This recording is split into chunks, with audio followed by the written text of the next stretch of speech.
Today we're talking about arithmetic sequences. So go ahead and take a look at this problem and give it a try, and then come back to the video to hear about it and see the answers. So the first question here is asking for our common difference. So it's saying, how do you get from one term to the next? So what's happening each time? So our common difference is D, and in this one we are subtracting 2 each time. Your explicit rule is going to be written in slope-intercept form, but instead of writing y, we are writing a sub n. So this is where we would normally write our y value. So a sub n equals our common difference, that's d. That's normally our slope. And for this one, we're using n for our input, which is kind of like your x value. And normally y equals mx plus b would be your y-intercept. But our y-intercept for this one is going to be our 0th term. So we're going to write it as a sub 0. So when you are writing this, you are going to have a sub n, and those are always going to remain the same. So you can right away write it as a sub n equals something times n plus something else. Now the things that we plug in are our common difference, which we actually just found here to be -2. And our next thing we plugged in is a sub 0. Now a sub 0 is saying if this is our first term, I'm going to write out my sequence here so you can kind of see it a little bit nicer here. 7, 5, 3, and 1. If this is our first term, what came before this?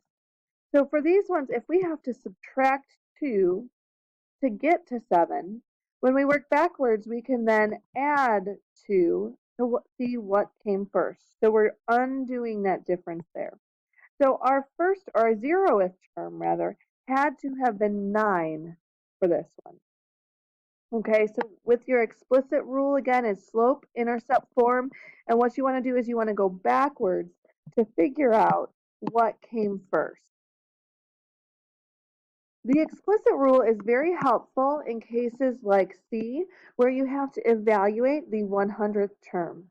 So 100 here is saying, okay, if I go down the line here, what's going to be the 100th number in my sequence here? So what we can do is we can use n as 100. So we're going to take our explicit rule, so we're doing -2 times whatever term we're on, and we're adding 9 to that, and we're going to plug in 100 for that n value. So if we go ahead and do -2 times 100 plus 9, we get -191 for our 100th term. And actually, instead of writing an n there, I can actually write it as a sub 100. That notation is saying I plugged in 100 and I got -191 out.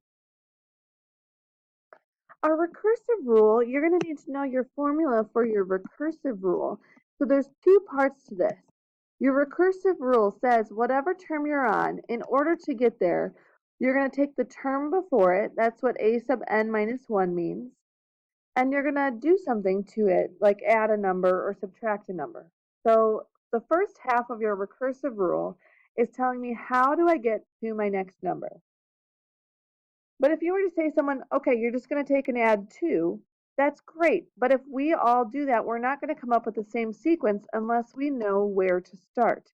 So we also need to know where our first term is. So this one is looking for actually what number are we starting off on.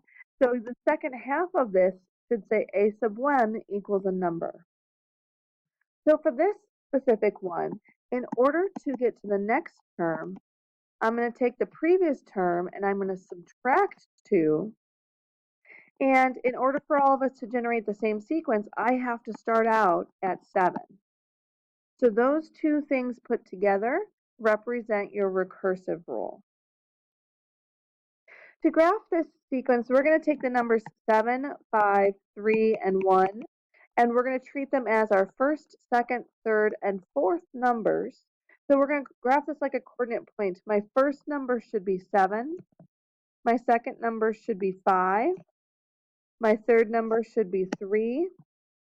And my fourth number should be 1. And this sequence does keep going because of that dot, dot, dot. So you could extend this.